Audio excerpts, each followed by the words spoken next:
आप सभी भक्तों को पुत्रदा एकादशी व्रत की हार्दिक शुभकामनाएं। प्यारे भक्तों, आज की इस वीडियो में आप सभी श्रवण करेंगे पौष पुत्रदा एकादशी व्रत की 5 महापुण्य फल देने वाली कथा। पौष पुत्रदा एकादशी पौष मास के शुक्ला पक्ष की एकादशी तिथि को मनाई जाती है। इस एकादशी को कई स्थानों पर वैकुंठ एकादशी, स्वर्ग वथील एकादशी, मुक्त कोटि एकादशी के नाम से जाना जाता है। इस दिन भगवान विष्णु और माँ लक्ष्मी की पूजा की जाती है। इस व्रत को करने से संतान सुख की प्राप्ति होती है। साथ ही इस व्रत को करने से दाम्पत्य जीवन भी खुशहाल बना रहता है। विष्णु जी की कृपा से व्यक्ति को सुख समृद्धि की प्राप्ति होती है। ये भी माना जाता है कि पौष पुत्रदा एकादशी का व्रत करने वाले साधक के लिए मोक्ष के द्वार खुल जाते हैं। विष्णु जी को समर्पित एकादशी व्रत रखने से व्यक्ति के पापों का भी नाश हो जाता है। तो आइए प्यारे भक्तों, बड़े ही श्रद्धा और प्रसन्नचित मन से इन कथाओं का रसपान करते हैं। प्रेम से बोलिए विष्णु भगवान की जय, लक्ष्मी माता की जय, जय श्री गणेश। कथा इस प्रकार है। धर्मराज युधिष्ठिर कहने लगे कि हे भगवान, आपने पौष कृष्ण पक्ष एकादशी अर्थात सफला एकादशी का महात्म्य बताकर बड़ी कृपा की है। अब आप कृपा करके मुझे पौष माह के शुक्ल पक्ष की एकादशी के विषय में भी बतलाइए। इस एकादशी का क्या नाम है तथा इसके व्रत का क्या विधान है, इसकी विधि क्या है, इसका व्रत करने से किस फल की प्राप्ति होती है और उसमें कौन से देवता का पूजन किया जाता है। कृपया यह सब विधान पूर्वक कहिए। भगवान श्री कृष्ण बोले, पौष माह के शुक्ला पक्ष में आने वाली इस एकादशी को पौष पुत्रदा एकादशी कहा जाता है। इसमें भी नारायण भगवान की पूजा की जाती है। विधि पूर्वक इस व्रत को करना चाहिए। इस चर और अचर संसार में पुत्रदा एकादशी के व्रत के समान दूसरा कोई व्रत नहीं है। इसके पुण्य से मनुष्य तपस्वी, विद्वान और लक्ष्मीवान होता है। इसकी मैं एक कथा कहता हूँ, सो तुम ध्यान पूर्वक सुनो। भद्रावती नामक नगर में सुकेतुमान नाम का एक राजा राज्य करता था। उसके कोई पुत्र नहीं था। उसकी स्त्री का नाम सभ्या था। वह निपुत्री होने के कारण सदैव चिंतित रहा करती थी। राजा के पितर भी रो रो कर पिंड लिया करते थे और सोचा करते थे कि इसके बाद हमको कौन पिंड देगा। राजा को भाई, बांधव, धन, हाथी, घोड़े, राज्य और मंत्री, इन सब में से किसी से भी संतुष्ट नहीं होता था। वह सदैव यही विचार करता था कि मेरे मरने के बाद मुझको कौन पिंडदान करेगा। बिना पुत्र के पितरों और देवताओं का ऋण मैं कैसे चुका सकूंगा। जिस घर में पुत्र न हो उस घर में सदैव अंधेरा ही रहता है। इसलिए पुत्र उत्पत्ति के लिए प्रयत्न करना चाहिए। जिस मनुष्य ने पुत्र का मुख देखा है वह धन्य है। उसको इस लोक में यश और परलोक में शांति मिलती है, अर्थात उनके दोनों लोक सुधर जाते हैं। पूर्व जन्म के कर्म से ही इस जन्म में पुत्र, धन आदि प्राप्त होते हैं। राजा इसी प्रकार रात दिन चिंता में लगा रहता था। एक समय तो राजा ने अपने शरीर को त्याग देने का निश्चय किया, परंतु आत्मघात को महान पाप समझकर उसने ऐसा नहीं किया। एक दिन राजा ऐसा ही विचार करता हुआ अपने घोड़े पर चढ़कर वन को चल दिया तथा पंछियों और वृक्षों को देखने लगा। उसने देखा कि वन में मृग, बाघ, सूअर, सिंह, बंदर, सर्प आदि सब भ्रमण कर रहे हैं। हाथी अपने बच्चों और हथिनियों के बीच घूम रहा है। इस वन में कहीं तो गीदड़ अपने कर्कश स्वर में बोल रहे हैं, कहीं उल्लू ध्वनि कर रहे हैं। वन के दृश्य को देखकर राजा सोच विचार में लग गया। इसी प्रकार आधा दिन बीत गया। वह सोचने लगा कि मैंने कई यज्ञ किए, ब्राह्मणों को स्वादिष्ट भोजन से तृप्त किया, फिर भी मुझको दुख प्राप्त हुआ, क्यों? राजा प्यास के मारे अत्यंत दुखी हो गया और पानी की तलाश में इधर उधर फिरने लगा। थोड़ी दूर पर राजा ने एक सरोवर देखा। उस सरोवर में कमल खिले थे तथा सारस, हंस, मगरमच्छ आदि विहार कर रहे थे। उस सरोवर के चारों तरफ मुनियों के आश्रम बने हुए थे। उसी समय राजा के दाहिने अंग फरकने लगे। राजा शुभ शकुन समझकर घोड़े से उतरकर मुनियों को दंडवत प्रणाम करके बैठ गया।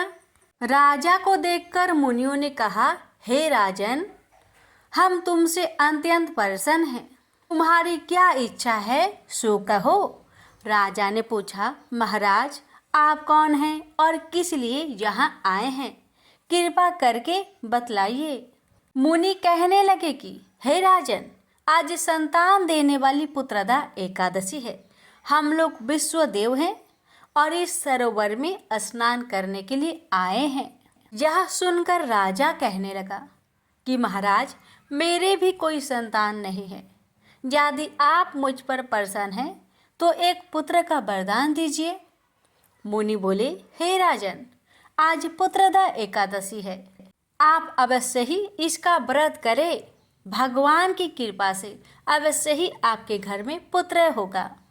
मुनि के वचन को सुनकर राजा ने उसी दिन एकादशी का व्रत किया और द्वादशी को उसका पारण किया। इसके पश्चात मुनियों को प्रणाम करके महल में वापस आ गया। कुछ समय बीतने के बाद रानी ने गर्भ धारण किया और 9 महीने के पश्चात उनके एक पुत्र हुआ। वह राजकुमार अत्यंत शूरवीर, यशस्वी और प्रजापालक हुआ। श्री कृष्ण बोले, हे राजन, पुत्र की प्राप्ति के लिए पुत्रदा एकादशी का व्रत करना चाहिए। जो मनुष्य इस महात्म्य को पढ़ता या सुनता है उसे अंत में स्वर्ग की प्राप्ति ही होती है। प्रेम से बोलिए विष्णु भगवान की जय, माता लक्ष्मी की जय।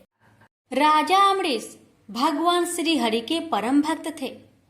वे पृथ्वी के 7 द्वीप, अचल संपत्ति और अतुल ऐश्वर्य के शासक होने पर भी इन्हें सपने तुल्य समझते थे, क्योंकि वे जानते थे कि जिस धन वैभव के लोभ में पड़कर मनुष्य घोर नरक में जाता है वह केवल 4 दिन की चांदनी है। राजा अम्बरीश का भगवान श्री कृष्ण में और उनके प्रेमी साधुओं में परम प्रेम था।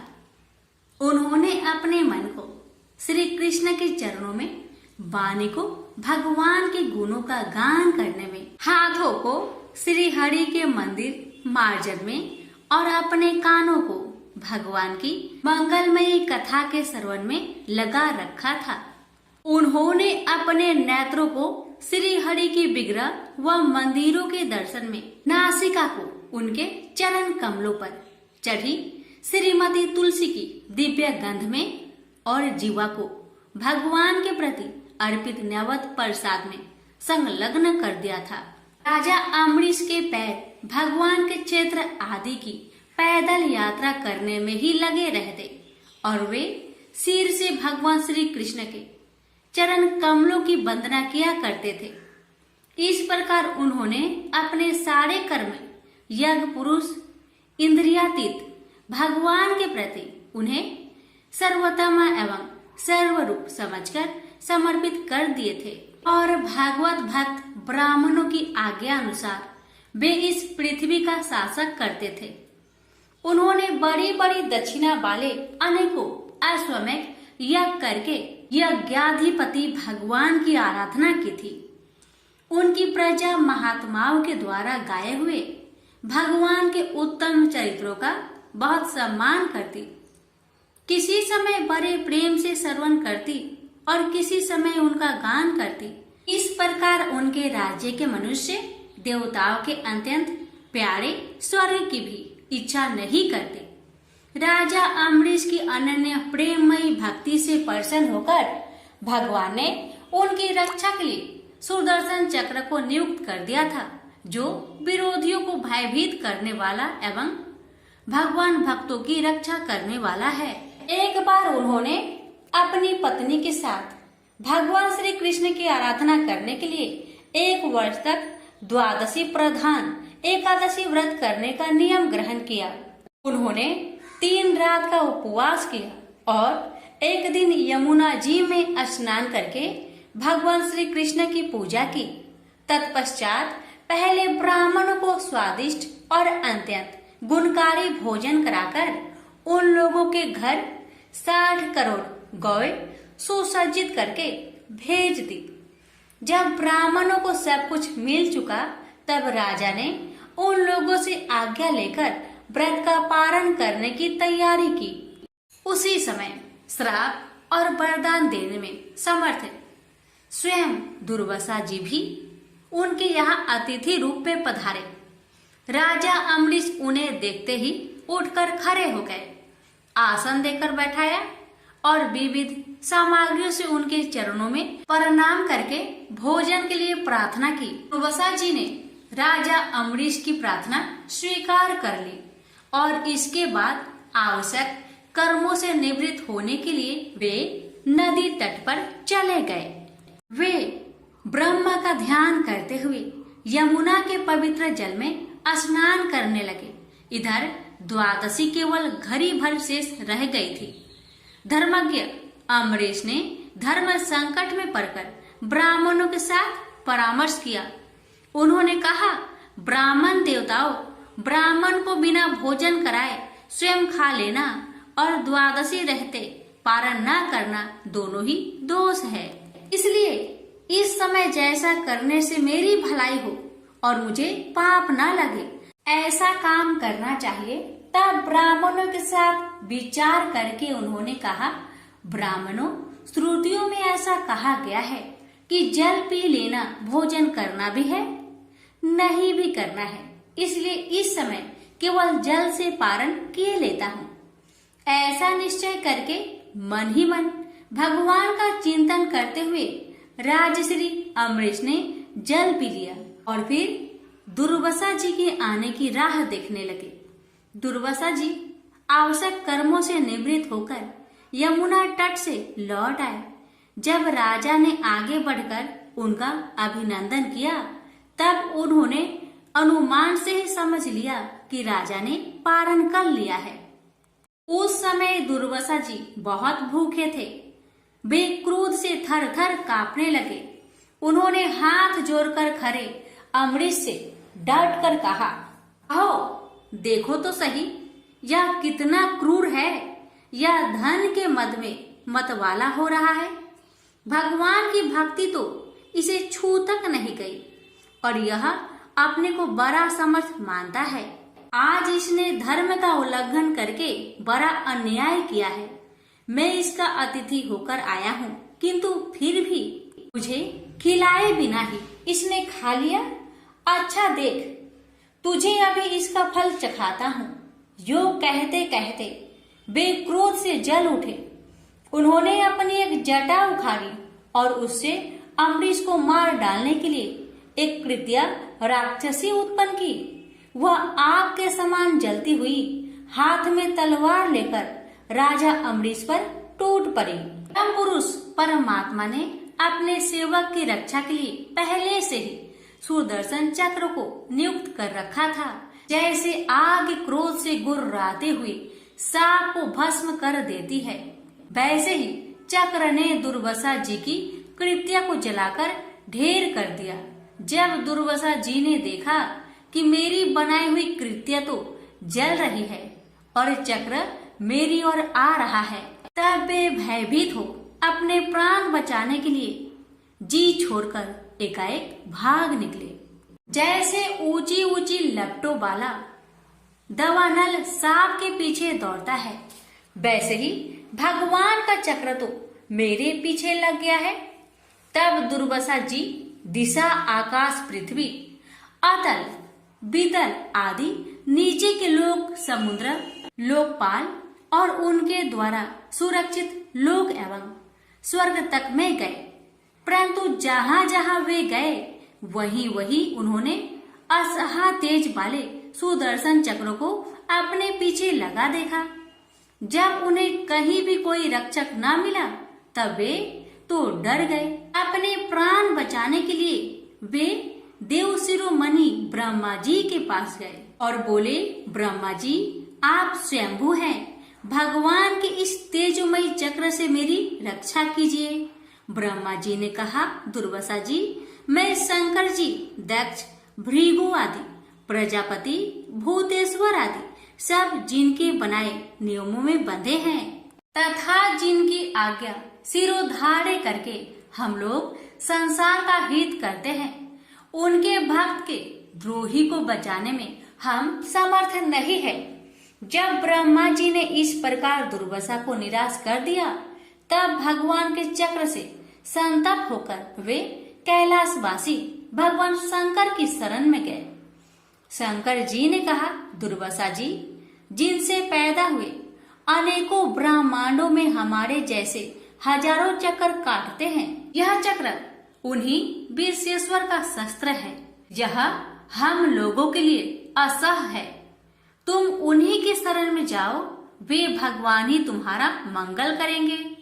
निराश होकर दुर्वासा जी श्री हरि भगवान के परम धाम बैकुंठ की तरफ में भागे।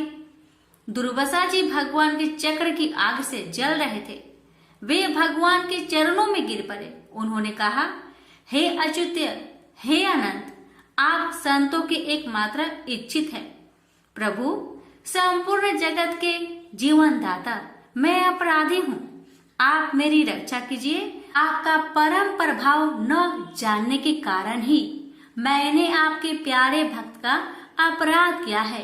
प्रभु आप मुझे बचाइए। श्री भगवान ने कहा, दुर्वासा जी मैं सर्वथा भक्तों के अधीन हूँ, मुझ में तनिक भी स्वतंत्रता नहीं है। जो भक्त स्त्री, पुत्र, गृह, गुरुजन, प्राण, धन, इहलोक और परलोक सबको छोड़कर केवल मेरी शरण में आ गए हैं, उन्हें छोड़ने का संकल्प भी मैं कैसे कर सकता हूँ। इसमें संदेह नहीं कि ब्राह्मणों के लिए तपस्या और विद्या परम कल्याण के साधन है, परंतु यदि ब्राह्मण उद्दंड और अन्यायी हो जाए तो वे ही दोनों उल्टा फल देने लगते हैं। दुर्वासा जी सुनिए, मैं आपको एक उपाय बताता हूँ जिसका अनिष्ट करने से आपको इस विपत्ति में आना पड़ा है।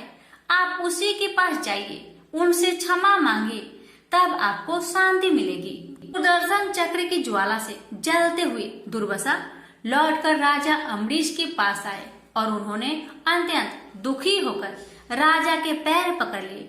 दुर्वासा जी की यह चेष्टा देखकर और उनके चरण पकड़ने से लज्जित होकर राजा अम्बरीश भगवान के चक्र की स्तुति करने लगे। अम्बरीश ने कहा, प्रभु सुदर्शन आप अग्नि स्वरूप है, भगवान के प्यारे हजार दांत वाले चक्र देवा, मैं आपको नमस्कार करता हूँ। समस्त अस्त्र शस्त्रों को नष्ट कर देने वाले एवं पृथ्वी के रक्षक, आप इन ब्राह्मण की रक्षा कीजिए। आप कृपा करके हमारे कुल के भाग्योदय के लिए दुर्वासा जी का कल्याण कीजिए। हमारे ऊपर यह आपका महान अनुग्रह होगा। यदि मैंने कुछ भी दान किया हो या किया हो अथवा अपने धर्म का पालन किया हो, यदि हमारे वंश के लोग ब्राह्मणों को ही अपना आराध्य देव समझते रहे हो तो दुर्वासा जी की जलन मिट जाए। भगवान समस्त गुणों के एकमात्र आश्रय स्थल है। यदि मैंने समस्त प्राणियों की आत्मा के रूप में उन्हें देखा हो और वे मुझ पर प्रसन्न हो तो दुर्वासा जी का हृदय की सारी जलन मिट जाए। अब राजा अम्बरीश ने दुर्वासा जी को सब ओर से जलाने वाले भगवान के सुदर्शन चक्र की इस प्रकार स्तुति की। तब उनका प्रार्थना से चक्र शांत हो गया। जब दुर्वासा चक्र की आग से मुक्त हो गए और उनका चित्त स्वस्थ हो गया, तब वे राजा अम्बरीश को अनेकानेक उत्तम आशीर्वाद देते हुए उनकी प्रशंसा करने लगे। दुर्वासा जी ने कहा, धन्य है, आज मैंने भगवान के प्रेमी भक्त का महत्व देखा। राजन, मैंने आपका अपराध किया, फिर भी आप मेरे लिए मंगल कामना ही कर रहे हैं। महाराज अम्बरीश, आपका हृदय करुणा भाव से परिपूर्ण है। आपने मेरे ऊपर महान अनुग्रह किया। अहो, आपने मेरे अपराध भुलाकर मेरी रक्षा की है। जब से दुर्वासा जी चक्र से जीवन रक्षा के लिए भाग रहे थे, तब से राजा अम्बरीश ने भोजन नहीं किया था। वे दुर्वासा जी के लौटने की राह देख रहे थे। अब उन्होंने दुर्वासा जी के चरण पकड़ लिए और उन्हें प्रसन्न करके विधि पूर्वक भोजन कराया। दुर्वासा जी ने बहुत ही संतुष्ट होकर राजा अम्बरीश के गुणों की प्रशंसा की और उनके बाद उनसे अनुमति लेकर आकाश मार्ग से प्रस्थान किया। जब सुदर्शन चक्र से भयभीत होकर दुर्वासा जी भाग रहे थे, तब से लेकर उनके लौटने तक 1 वर्ष का समय बीत गया था। इतने दिनों तक राजा अम्बरीश उनके दर्शन की आकांक्षा से केवल जल पीकर रहे। दुर्वासा जी के जाने के बाद उनके भोजन से बचे हुए अत्यंत पवित्र अन्न को राजा ने सपरिवार ग्रहण किया। कुछ वर्ष बीतने पर राजा अम्बरीश ने अपने ही समान भक्त पुत्र पर राज्य का भार छोड़ दिया और स्वयं वन में चले गए। वहां वे बड़ी दृढ़ता के साथ आत्म स्वरूप भगवान में अपना मन लगाकर गुणों के प्रवाह रूपी संसार से मुक्त हो गए। प्रेम से बोलिए लक्ष्मी नारायण की जय। ओम नमो भगवते वासुदेवाय। प्यारे भक्तगणों, आज आप सभी श्रवण करेंगे एकादशी माता की पावन कथा श्रवण मात्र से ही एकादशी माता लक्ष्मी नारायण की विशेष कृपा प्राप्त होती है। प्रेम से बोलिए एकादशी माता की जय। मोर नाम का एक दैत्य था। रावण और कंस की तरह वह भी बड़ा आतंक मचाता था। स्वर्ग में देवों सहित सभी को पीड़ा देता था। सब लोग उससे रक्षा मांगकर श्रीमन नारायण की शरण में गए। भगवान ने कहा, मैं उसे संभलाता हूँ, चिंता मत करो। भगवान मोर के साथ युद्ध करने लगे, लेकिन अपनी सारी शारीरिक शक्ति लगाकर भी भगवान कुछ नहीं कर सके। भगवान को युद्ध के मैदान से पलायन करना पड़ा।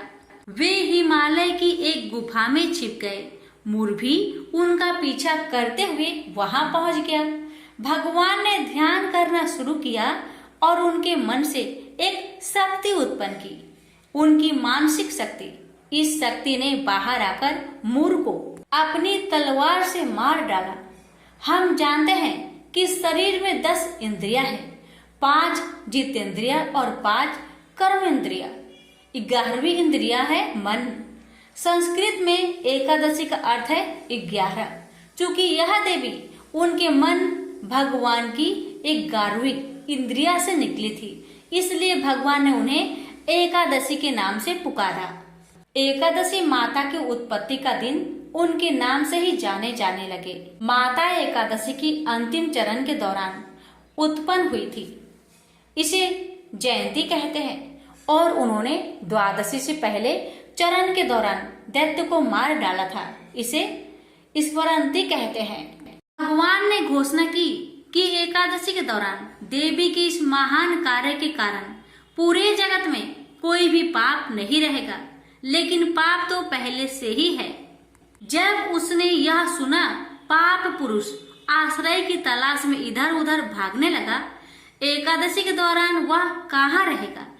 वह जहाँ भी गया, सभी ने उसे आश्रय देने से इनकार कर दिया। अंत में अन्न भोजन एकादशी के दौरान उसे आश्रय देने के लिए सहमत हुआ। वो एकादशी के दौरान सभी पाप भोजन में आश्रय लेते हैं। जो कोई एकादशी के दौरान भोजन करता है, ये पाप उस व्यक्ति में प्रवेश करेंगे और रोग, समस्या, हानि, परेशानी इत्यादि बन जाएगी। एकादशी देवी को विष्णु कन्या भी कहा जाता है, क्योंकि वह भगवान की मानस पुत्री है। उनकी मूर्ति पूरी जगन्नाथ मंदिर और द्वारिका धाम में है। भगवान के धर्म की रक्षा के लिए जितने भी अवतार हैं, वे सभी एकादशी के दिन हुए हैं, इसलिए यह इतना पवित्र दिन है। प्रेम से बोलिए लक्ष्मी नारायण की जय, एकादशी माता की जय। महाराष्ट्र के पढ़रपुर में भक्त त्रिलोचन जी और उनकी पत्नी निवास करते थे। वे भगवान श्री कृष्ण के बहुत बड़े भक्त थे। भक्त त्रिलोचन श्री वर्ण से वैश्य थे। उनका महाजनी का काम था। भगवान की कृपा से उनके पास धन की कोई कमी नहीं थी। उनके कोई संतान नहीं थी, लेकिन उन्हें संतान ना होने का दुख भी नहीं था। वे सदा भगवान की भक्ति में ही मन लगाए रहते थे, इसलिए उन्होंने संतान की आशा कभी नहीं की। भक्त त्रिलोचन जी की संत सेवा में भी बहुत निष्ठा थी। वह भगवान बद्रीनाथ के मंदिर में आने वाले दर्शनार्थियों को बड़े प्रेम से अपने हाथों से भोजन बनाकर खिलाते थे। दोनों पति पत्नी सारा दिन अपने हाथों से भोजन बनाते और साधु संतों और श्रद्धालुओं को खिलाते। इसलिए उनके घर पर सदा ही लोगों की भीड़ लगी रहती थी। जितने लोग भगवान बद्रीनाथ के मंदिर में दर्शन के लिए आते, उतने ही लोग त्रिलोचन जी के घर प्रसाद पाने आते। दोनों पति पत्नी बड़े भाव से सभी आगंतुकों की सेवा करते थे। समय के साथ दोनों पति पत्नी वृद्ध हो गए। वृद्धावस्था के कारण अब उनसे पहले जितना काम नहीं होता था, इसलिए कई बार संतों को प्रसाद के लिए इंतजार करना पड़ता था। कई बार संत भी उनके काम में हाथ बटाते थे, जिसके कारण उन्हें बहुत दुख होता था। धीरे धीरे उनके घर आगंतुकों का आना भी कम हो गया। इस कारण त्रिलोचन जी बहुत दुखी रहने लगे। एक दिन त्रिलोचन जी ने अपनी पत्नी से कहा, हम दोनों अब वृद्ध हो चुके हैं, अब हमसे उतना काम नहीं होता, इसलिए क्यों ना हम संतों की सेवा के लिए एक सेवक रख ले, जो संतों के सेवा के काम में हमारी मदद करे। त्रिलोचन जी की पत्नी बोली, ये तो बहुत अच्छा विचार है। अगर सेवक आ जाएगा तो हम पहले की तरह संत सेवा कर पाएंगे, लेकिन सेवक ऐसा होना चाहिए जो मन लगाकर साधुओं की सेवा करे। त्रिलोचन जी ने कहा, ठीक है। त्रिलोचन जी ने अपने घर के बाहर बड़े बड़े अक्षरों में लिख दिया, यह संत सेवा के लिए एक सेवक की आवश्यकता है। कोई सेवा भावी व्यक्ति भीतर आकर संपर्क करे। भगवान बद्रीनाथ श्री कृष्ण से त्रिलोचन जी की यह कष्ट देखा नहीं गया। अगले दिन स्वयं भगवान बद्रीनाथ एक किशोर बालक का रूप बनाकर उनके घर आ गए। उस समय त्रिलोचन जी भगवान के ध्यान में बैठे थे। किशोर बालक त्रिलोचन जी को प्रणाम करके बोला, साहब, आपको सेवक की आवश्यकता है। मैं आपके यहाँ सेवक बनकर काम करने के लिए तैयार हूँ। त्रिलोचन जी और उनकी पत्नी ने देखा, एक बड़ा ही सुंदर 15-16 वर्ष की आयु का एक किशोर बालक उनके सामने खड़ा था। उसने टूटी हुई चप्पल और फटे पुराने वस्त्र पहने थे। त्रिलोचन जी ने पूछा, बेटा, तुम्हारा नाम क्या है और तुम्हारे घर में कौन कौन है? बालक ने बताया, मेरा नाम अंतर्यामी है और मैं अकेला ही हूँ, मेरा कोई नहीं। यह सुनकर त्रिलोचन जी और उनकी पत्नी को उस बालक पर बहुत दया आई। त्रिलोचन जी ने उनसे पूछा, बेटा, तुम क्या काम करना जानते हो? बालक बोला, साहब जी, मैं घर के सभी काम कर लेता हूँ। त्रिलोचन जी बोले, हमारे घर में प्रतिदिन सैकड़ों लोगों का भोजन बनता है। क्या तुम रोज इतने लोगों का भोजन बना सकते हो? वह बालक बोला, साहब, आप बिल्कुल निश्चिंत रहिए।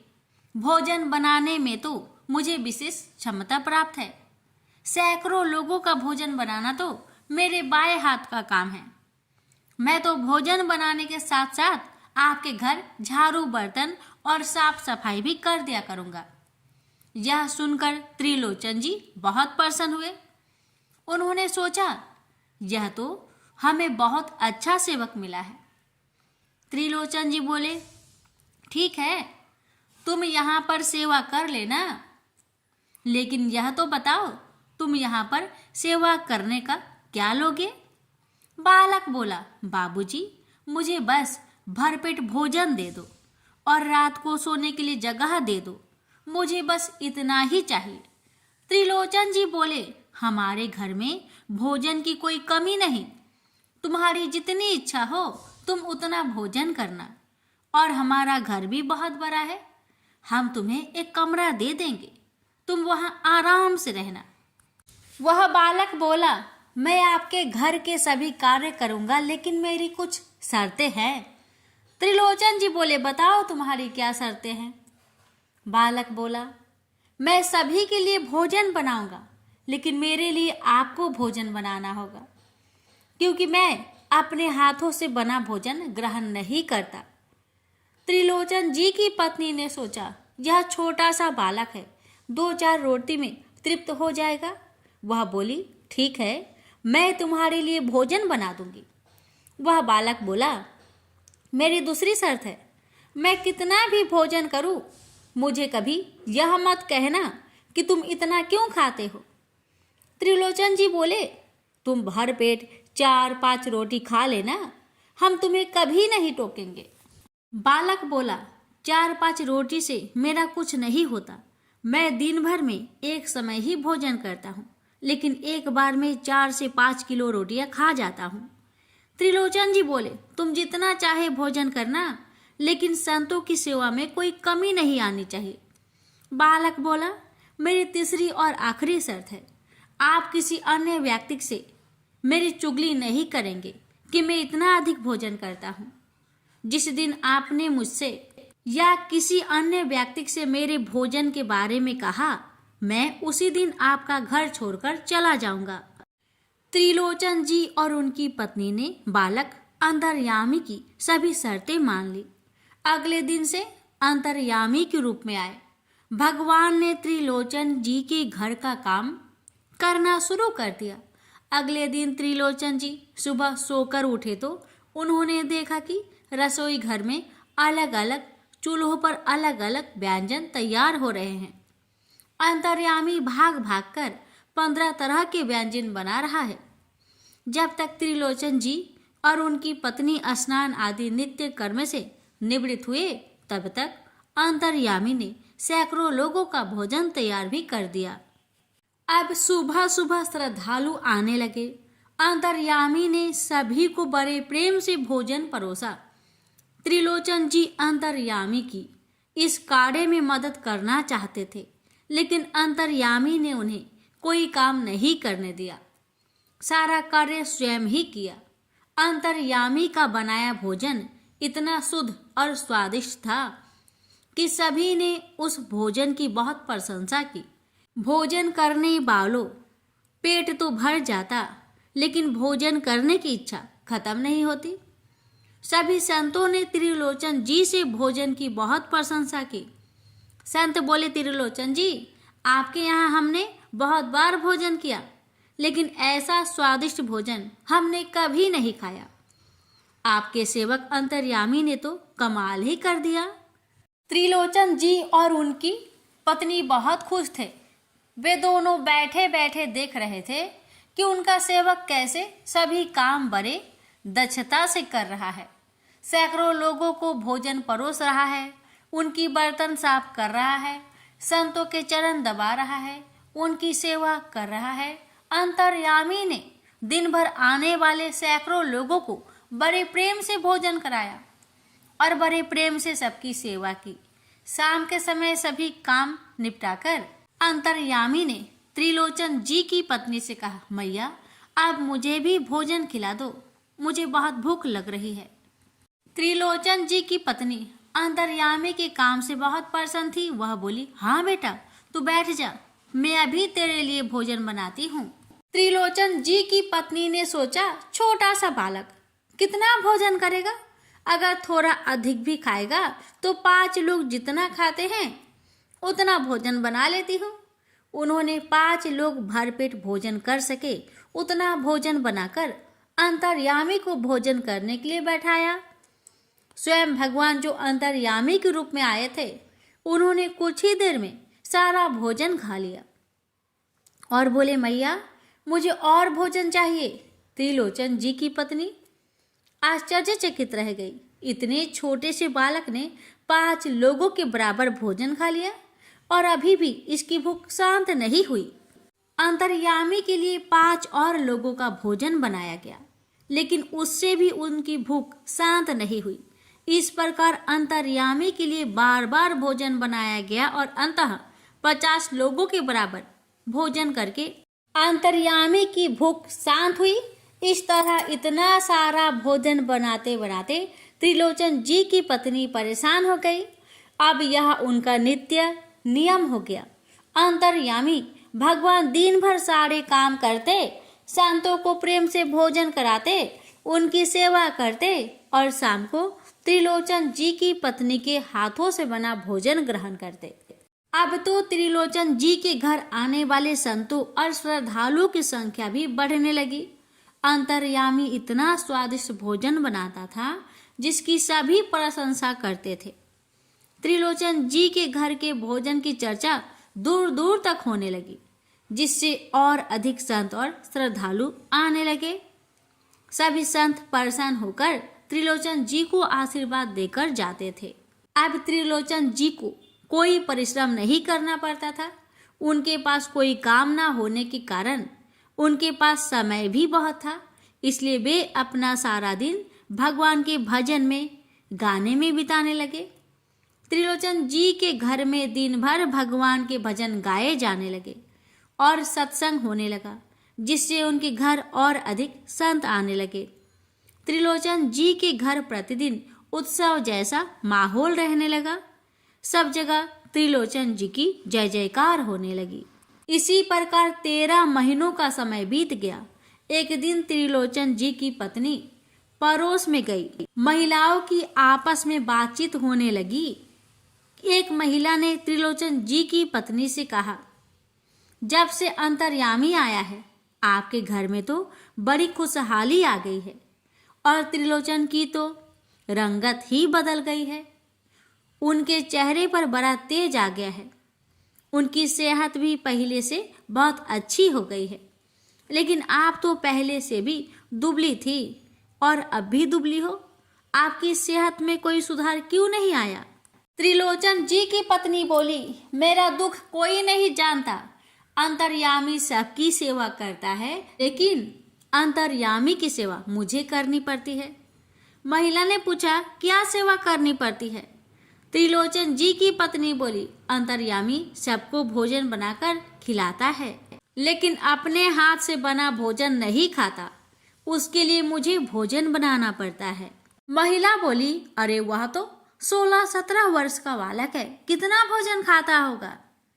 त्रिलोचन जी की पत्नी बोली, अरे बहन, तुम नहीं जानती, वह दिन भर में एक ही बार भोजन करता है, लेकिन जब भोजन करने बैठता है लगातार 3 से 4 घंटे तक भोजन करता रहता है। 50 लोगों के बराबर अकेला भोजन करता है। इतना खाता है कि मैं तो बना बनाकर थक जाती हूँ। त्रिलोचन जी की पत्नी के ऐसा कहते ही अंतर्यामी के रूप में आए हुए भगवान अंतर्ध्यान हो गए। जब वह अपने घर पहुंची तो उन्हें अंतर्यामी कहीं दिखाई नहीं दिया। सब जगह अंतर्यामी की खोज की गई, परंतु वह कहीं नहीं मिला। अंतर्यामी की चले जाने पर त्रिलोचन जी और उनकी पत्नी बहुत दुखी हुए। दोनों पति पत्नी अंतर्यामी की याद में रोने लगे। तो पति पत्नी भगवान बद्रीनाथ के मंदिर पहुंचे। दोनों ने भगवान से विनती की, हे प्रभु, आपने हमें संतान नहीं दी, उसका हमें कोई दुख नहीं, लेकिन एक सेवक हमारे जीवन में आया था। उसके आने से हमारे घर में संतों की सेवा होने लगी, भजन कीर्तन होने लगा। वह सेवक पुत्र के समान ही हमारी सेवा किया करता था। कृपा करके उस बालक को हमारे घर वापस भेज दे। ऐसा कहकर दोनों पति पत्नी आंखों से आंसू बहाने लगे। तभी उन दोनों को अंतर्यामी की आवाज सुनाई दी, साहेब जी, मैं यहाँ हूँ। दोनों ने आंखें खोली तो उन्होंने पाया यह आवाज भगवान बद्रीनाथ की मूर्ति से आ रही थी।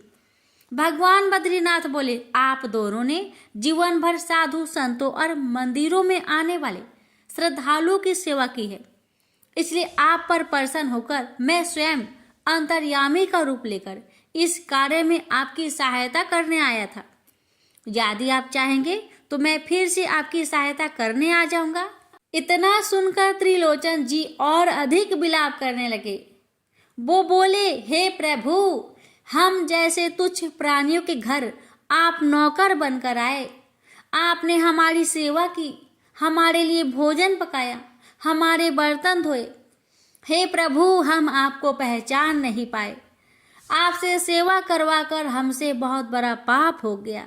भगवान बोले, आपसे कोई पाप नहीं हुआ, हम स्वयं आपकी भक्ति से प्रसन्न होकर आपकी सहायता करने आए थे।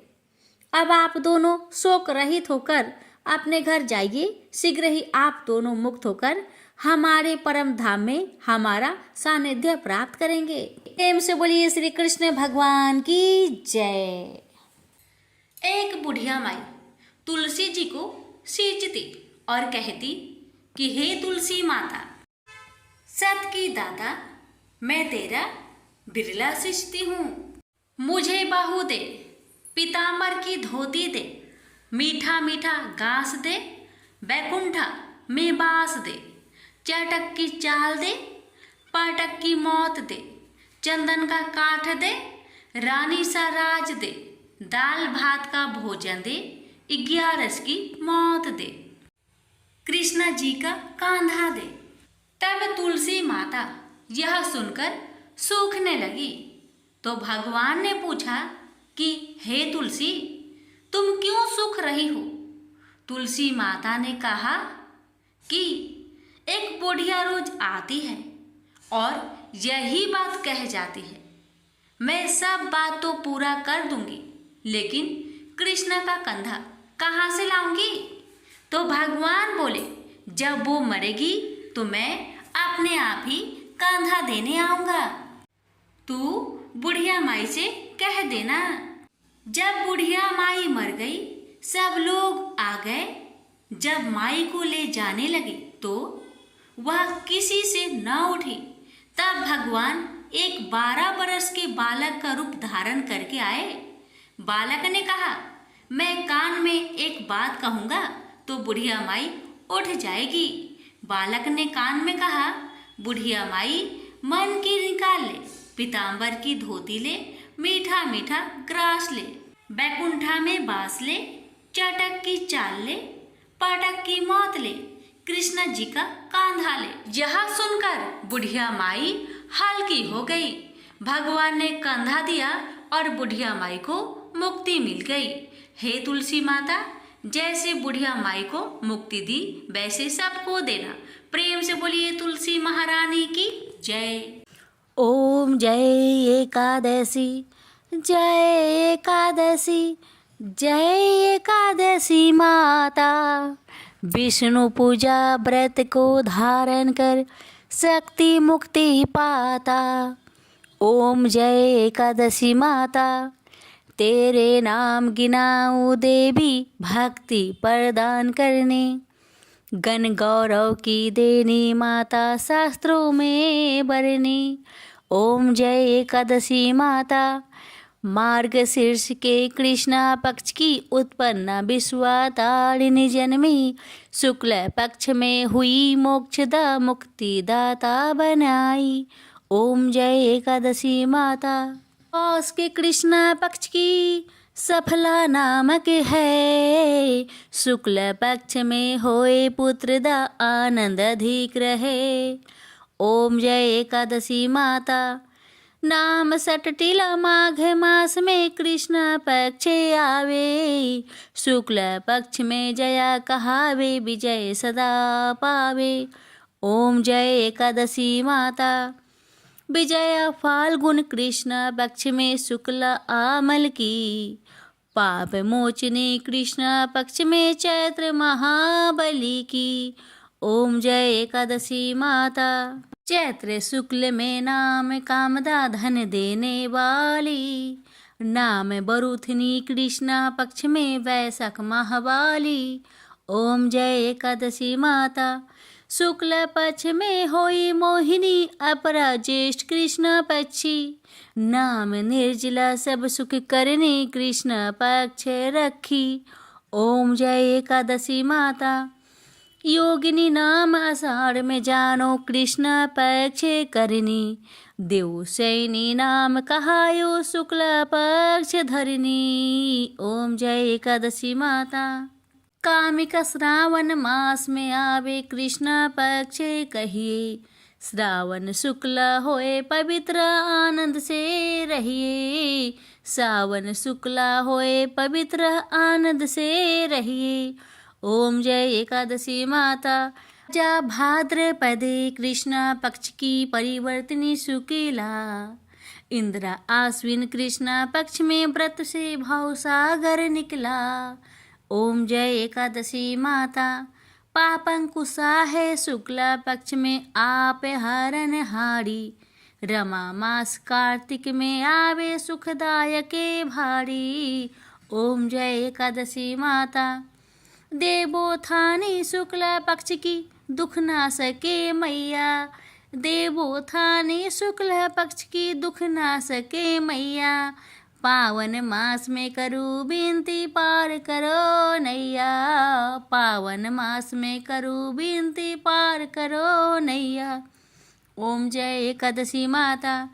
परमा कृष्ण पक्ष में होती जन मंगल करनी, परमा कृष्ण पक्ष में होती जन मंगल करनी, शुक्ल मास में होए पद्मिनी दुख दरिद्र हरनी, शुक्ल मास में होए पद्मिनी दुख दरिद्र हरनी।